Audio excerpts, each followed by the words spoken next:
Valara, the alien commander of the Threxians, had never felt fear or uncertainty.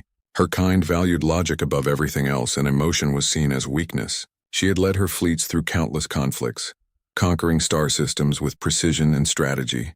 Yet on the day she encountered the human exploration ship, Horizon's Grace, she felt something unfamiliar. The humans were different. They didn't behave like the creatures she had studied from a distance. They were small, fragile, and yet somehow unbroken. Valara observed the humans carefully through her ship's sensors. Their captain, a man named Evan Cole, moved with confidence but not arrogance. He gave orders calmly, yet there was a warmth in the way he addressed his crew. Valara had not expected respect or kindness, especially from a species so unpredictable. When she finally made contact, she expected resistance, chaos, or fear. Instead, Evan spoke with honesty and curiosity, inviting communication. "You don't have to fight," Evan's voice came over the comms. "We can learn from each other." Valara paused. Threxians did not negotiate with enemies. They did not trust. But something about the human's tone made her hesitate. His words were simple, but they carried meaning beyond mere strategy. It was not weakness. It was confidence. The first clash occurred when Valara's fleet tried to block the Horizon's Grace from escaping the sector.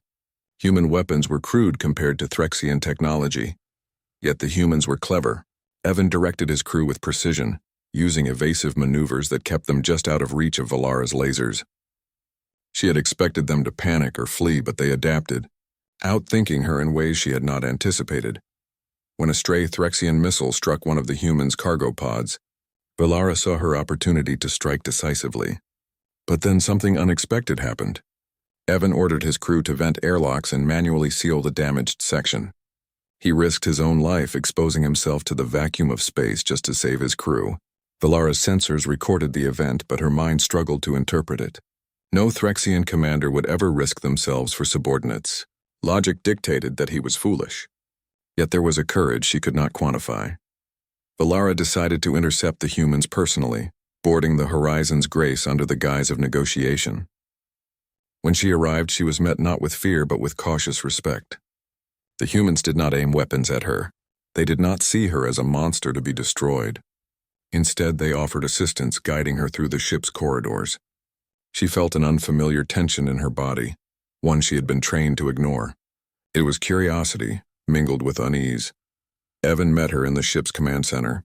He did not bow, did not make threatening gestures. He simply extended a hand. Valara stared at it, unsure what to do.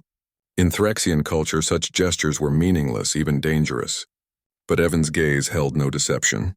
It was open, steady, and somehow comforting. "You're hurt," Evan said quietly, noticing a crack in her crystalline armor where a stray beam had grazed her during the skirmish. "Let me help," Valara hesitated. Pride screamed at her to refuse. No Threxian would accept aid from a human. But another part of her, a part she did not understand, wanted to let him. With a subtle nod, she allowed him to approach. Evan worked quickly, his hands careful but confident. He did not flinch at the alien texture of her armor or the cold hardness of her body. He treated her wound as if it were ordinary, as if she were not a commander of an enemy fleet but simply a being in need. Valara felt something stir deep within her. It was not anger, not fear, but something entirely new. Days passed aboard the Horizon's Grace. Valara's crew remained wary, but the humans treated them with the same respect they had shown their commander. Valara observed their behavior closely. They laughed, shared stories, and comforted each other during moments of danger. They worked as a team, not out of fear or obligation, but out of a desire to protect one another. Valara could not understand it fully, but she found herself drawn to it. She began to notice changes in her own responses. Where once she would have dismissed human attempts at conversation, she now listened intently. She began to mimic their speech patterns in private, testing unfamiliar words and concepts. She even found herself laughing at moments she did not expect to find amusing. Her crew noticed the changes, whispering among themselves. Some were concerned, others curious. But Valara ignored their comments. She was more interested in understanding this strange species that defied all her expectations. One evening, while the human crew repaired a critical communications array, Valara stayed behind in the observation deck.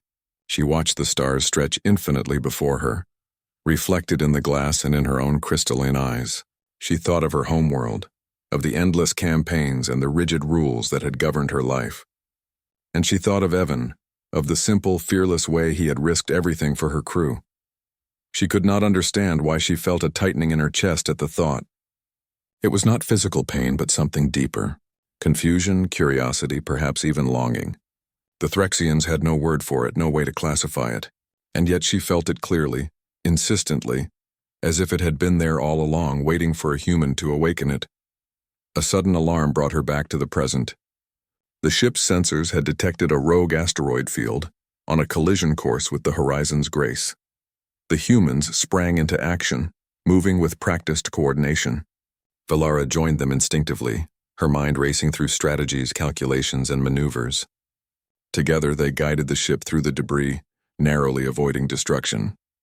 After the danger passed, Evan approached her. His face was streaked with grime and sweat, but his smile was calm, reassuring. "You did well," he said.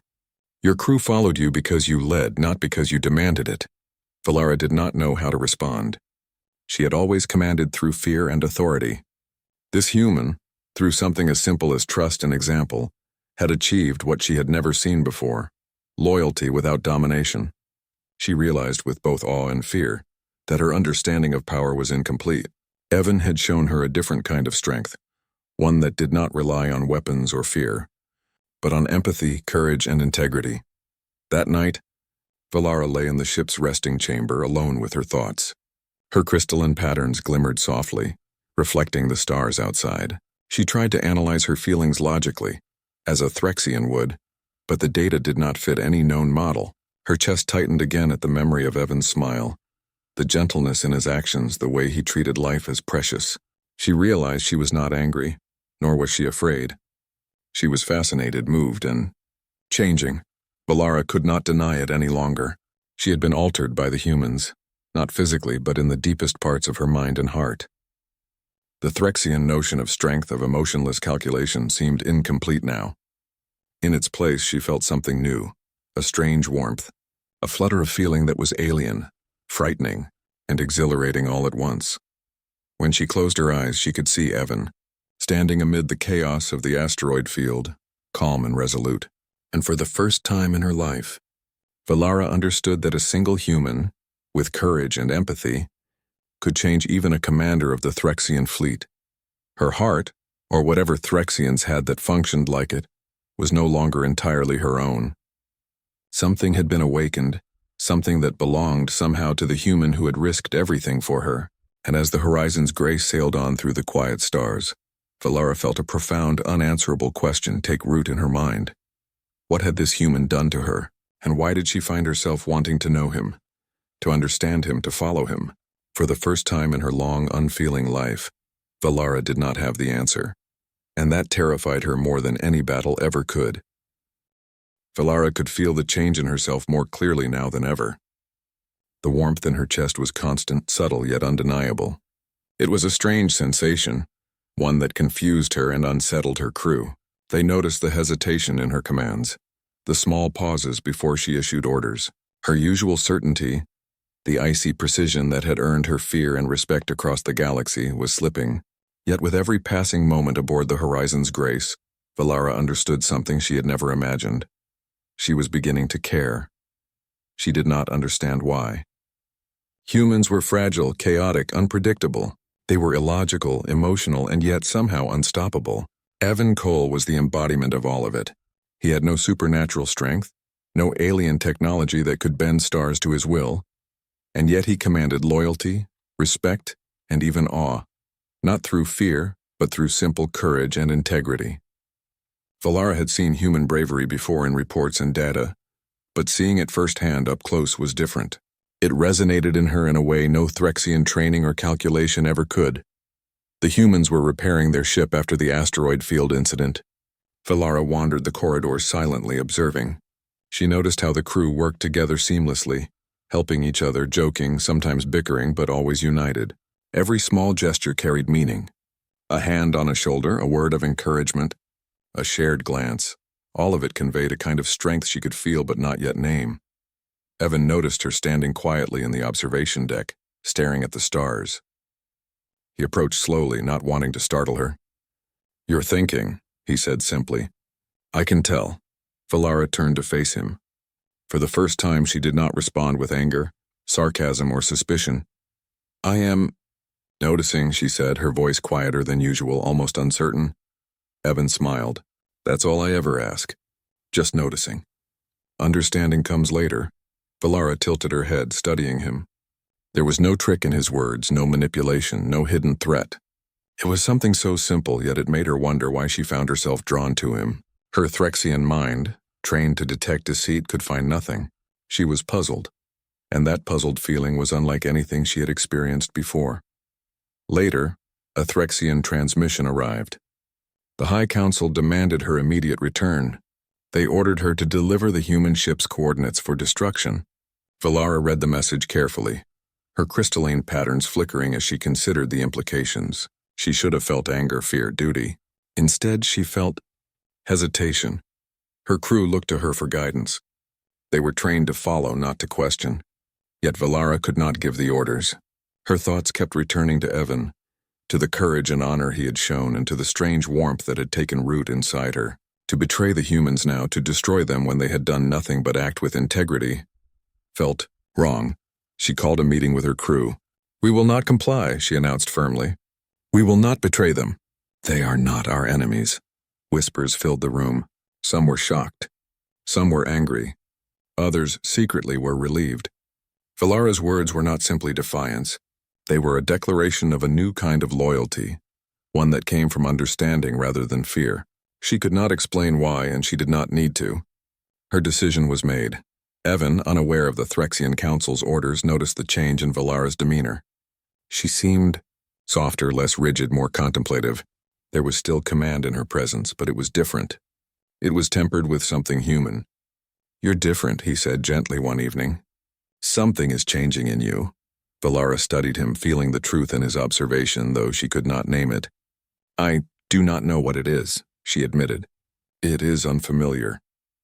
Evan reached out his hand again, this time not as a greeting, but as an offer. You don't have to understand it all at once. Sometimes we just feel. We just act. You're learning that, even if it's uncomfortable. Valara hesitated, then allowed her hand to brush against his. The contact was brief, yet it carried a current she had never felt before. Her crystalline patterns shimmered brighter, reflecting the starlight and the sudden warmth in her chest. She felt her heart, if Threxians could call it that, stir in ways she could not predict or control. Days turned into weeks as the Horizon's Grace and Valara's crew continued their journey together. Valara began to notice small things about the humans that she admired. The way they laughed even when afraid. The way they helped strangers without expectation. The way Evan always put the safety of others above his own. She felt herself wanting to protect them, to be near them, to understand them. One night, the ship encountered a hostile alien vessel. The humans were outmatched, their weapons inferior. Valara's crew prepared to intervene, but Valara stopped them. She did not issue the usual cold commands of strategy. Instead, she coordinated with Evan, offering advice and using her Threxian knowledge to give them a chance. Together, they orchestrated a maneuver that allowed the human ship to escape without bloodshed. After the battle, Evan approached her in the control room. You could have destroyed them, he said softly. You didn't have to help us. Valara's gaze met his. I could not. There is something here, human. Something I do not understand, but it is strong. It tells me not to harm you. Evan nodded, a faint smile on his face. It's called trust. And maybe something else. You're learning more than you realize, Valara's mind raced. Trust something else? Could Threxians even experience such things? Her patterns pulsed as she contemplated it. Whatever it was powerful. It was changing her in ways that no training, no logic, no battle had ever done. The bond between them grew in small, quiet moments. Valara watched Evan repair equipment, saw the way he laughed with his crew, and felt a tug in her chest. She shared stories of her own people, of battles and victories, and found that he listened with genuine interest. He asked questions she had never been asked before. He made her feel seen, not as a commander, not as a weapon, but as a being capable of thought, feeling, and perhaps even connection. One evening, Valara sat in the observation deck alone. She watched the stars stretch endlessly before her. Feeling the warmth in her chest like a living thing, she thought of her homeworld, of the empire that demanded obedience and control. and she thought of Evan, of the humanity he carried like a shield, of the courage and honor that seemed to radiate from him effortlessly. She realized, with startling clarity, that her heart, whatever Threxians called it, was no longer entirely her own. It had been awakened, altered, claimed in a way that terrified her. She did not want to admit it, yet she could not deny it. The next day, the Threxian Council sent another transmission, more urgent and threatening than the last. They demanded her return and threatened the Horizon's grace with annihilation if she disobeyed. Valara knew what she had to do. She stood on the command deck of her ship facing her crew. "We are no longer bound by their commands," she declared. "We will not betray those who have shown us trust, courage, and mercy. We will act according to what is right, not what is expected." Her crew hesitated, then followed her lead. Together they broadcast a message to both Threxians and humans, declaring that the humans were not enemies and that violence would serve no one. The announcement shocked both sides. Valara's actions would be remembered as defiance of the highest order, but she did not care. She had chosen something greater than duty, understanding, compassion, and a bond that transcended species. Evan, witnessing all of this, approached her. She turned to face him, her crystalline patterns glowing with a warmth he had never seen before. She spoke in a voice soft yet steady. "Human, what did you do to me? My heart belongs to you now." Evan's eyes widened, then softened. He reached out, taking her hand fully this time. "I didn't do anything," he said gently. "You chose this yourself. You found the courage to feel, to trust, to care. I only showed you it was possible." Valara's chest tightened with the unfamiliar, beautiful sensation of emotion. She realized that she would never be the same. Her empire, her people, even her own expectations of herself, could not contain the change that Evan had awakened. For the first time she felt hope, vulnerability, and connection all at once, and she understood that this was more powerful than any weapon, any strategy, any conquest she had ever known. As the Horizon's grace continued its journey through the stars, Valara stood beside Evan on the observation deck. Together they watched the universe stretch endlessly before them, a vast canvas of possibility, and for the first time in her long life, Valara smiled, not as a commander, not as a warrior, but as a being who had discovered the extraordinary strength of the human heart. She no longer feared her own feelings. She no longer questioned her choices. She only knew one truth, crystal clear and undeniable. Her heart belonged to the human who had shown her that courage.